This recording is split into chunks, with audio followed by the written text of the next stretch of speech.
Halo sobat-sobat guru semua, selamat datang di channel Natalius Nata, channel yang selalu memberikan informasi seputar guru, pendidikan, dan informasi menarik lainnya.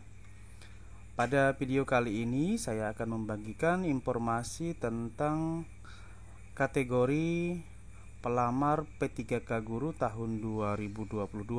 Seperti kita ketahui bersama bahwa sudah dibuka untuk pelamar P3K Guru tahun 2022. Namun mekanismenya kita tunggu.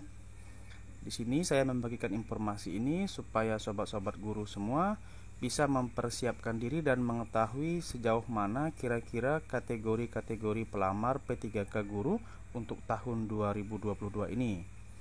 Kemudian jangan lupa juga untuk terus menonton video-video saya sebelumnya, di mana saya juga sudah banyak memberikan informasi seputar P3K Guru dan informasi lain tentang PPG Guru. Namun sebelum lanjut, jangan lupa juga untuk terus mendukung channel saya ini. Bagi yang baru menemukan channel ini atau yang belum subscribe, silahkan tekan tombol subscribe karena subscribe itu gratis. Dan dengan subscribe Anda bisa mendapatkan informasi menarik dari channel saya ini. Dan jangan lupa untuk menyukai video ini dengan cara tekan tombol like dan tuliskan pendapat-pendapat Anda tentang video ini di kolom komentar, serta bagikan video ini dengan cara klik tombol share. Oke, sobat-sobat guru semua, langsung saja kita akan melihat kategori pelamar P3K Guru tahun 2022. Untuk mengetahui apa kategori pelamar P3K Guru tahun 2022, kita harus mengacu pada Peraturan Menteri Pendayagunaan Aparatur Negara dan Reformasi Birokrasi Republik Indonesia Nomor 20 Tahun 2022 tentang pengadaan pegawai pemerintah dengan perjanjian kerja untuk jabatan fungsional guru pada instansi daerah tahun 2022. Nah, silahkan sobat-sobat guru juga bisa membuka kembali peraturan ini.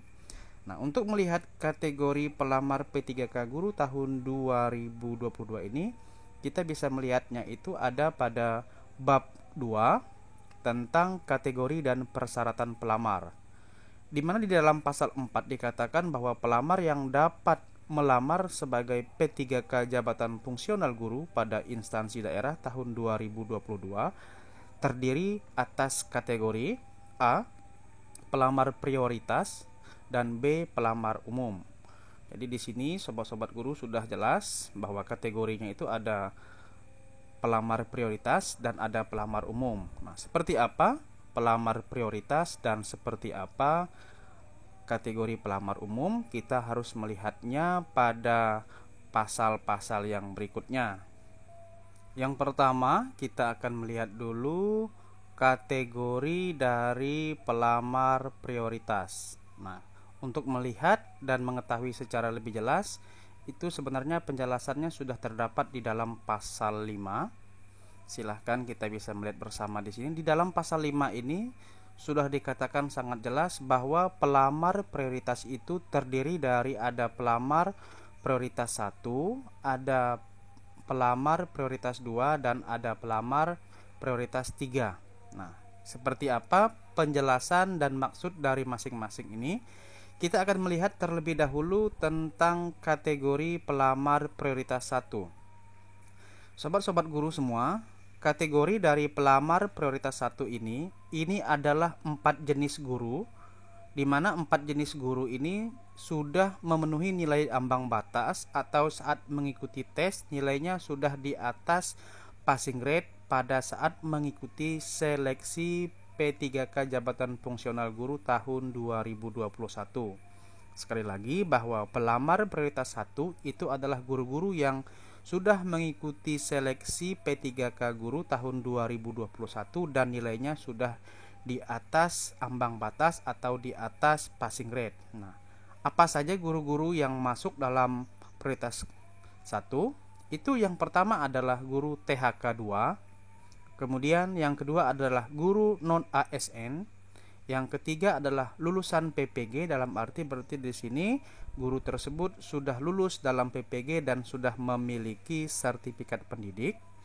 Kemudian yang keempat adalah guru-guru swasta.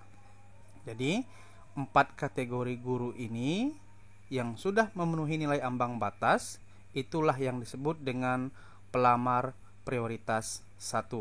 Kemudian yang berikutnya kita akan melihat kategori dari pelamar prioritas 2. Kita bisa melihatnya di ayat ketiga ini.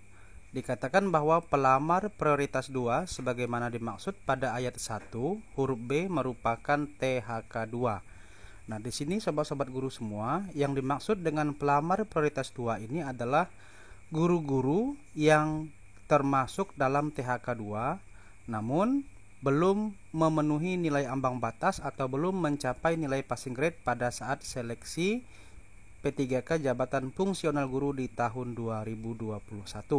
Itu yang disebut dengan kategori pelamar prioritas 2. Kemudian yang disebut dengan pelamar prioritas 3 sebagaimana dimaksud pada ayat 1 huruf C merupakan guru non-ASN di sekolah negeri yang terdaftar di Dapodik dan memiliki masa kerja paling rendah 3 tahun.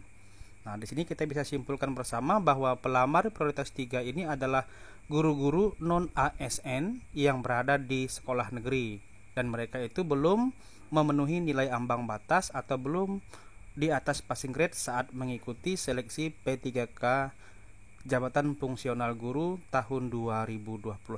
Nah, itulah pembedaan dari pelamar prioritas 1, kemudian prioritas 2 dan prioritas 3. Kemudian yang selanjutnya kita akan melihat kategori dari pelamar umum untuk seleksi P3K guru jabatan fungsional tahun 2022 ini. Kita bisa melihat penjelasannya itu berada di dalam pasal 6. Dikatakan bahwa pelamar umum sebagaimana dimaksud dalam pasal 4 huruf B terdiri atas A. Lulusan PPG yang terdaftar pada database kelulusan PPG di Kementerian Pendidikan, Kebudayaan, Riset, dan Teknologi, dan B. Pelamar yang terdaftar di Dapodik. Jika kita melihat di dalam pasal 6 ini, dapat disimpulkan bahwa pelamar umum ini adalah 2 jenis guru, di mana yang pertama guru tersebut itu sudah lulus dalam kegiatan PPG dan sudah memiliki sertifikat pendidik dan terdaftar di database kelulusan PPG di Kementerian Pendidikan. Berarti di sini adalah guru-guru yang sudah memiliki sertifikat pendidik. Ini disebut dengan kategori pelamar umum. Dan yang kedua, kategori dari pelamar umum adalah pelamar atau guru yang terdaftar di Dapodik. Nah, ini adalah kategori dari pelamar umum. Selanjutnya, bagaimana kira-kira mekanisme seleksi P3K guru tahun 2022 untuk kategori pelamar prioritas dan pelamar umum? Kita tunggu saja mekanisme yang akan dikeluarkan oleh Panselnas untuk menentukan bagaimana cara ataupun mekanisme dalam menentukan kelulusan untuk pelamar prioritas dan bagaimana mekanisme seleksi untuk pelamar umum. Semoga saja nanti mekanisme yang dikeluarkan oleh Panselnas ini tidak merugikan dari salah satu pihak, baik di kategori guru pelamar prioritas maupun pelamar umum. Oke, sobat-sobat guru semua, itu saja yang dapat saya bagikan pada video kali ini. Semoga video ini bisa bermanfaat untuk sobat-sobat guru semua. Semoga sukses di tahun ini untuk bisa menjadi seorang ASN yang profesional.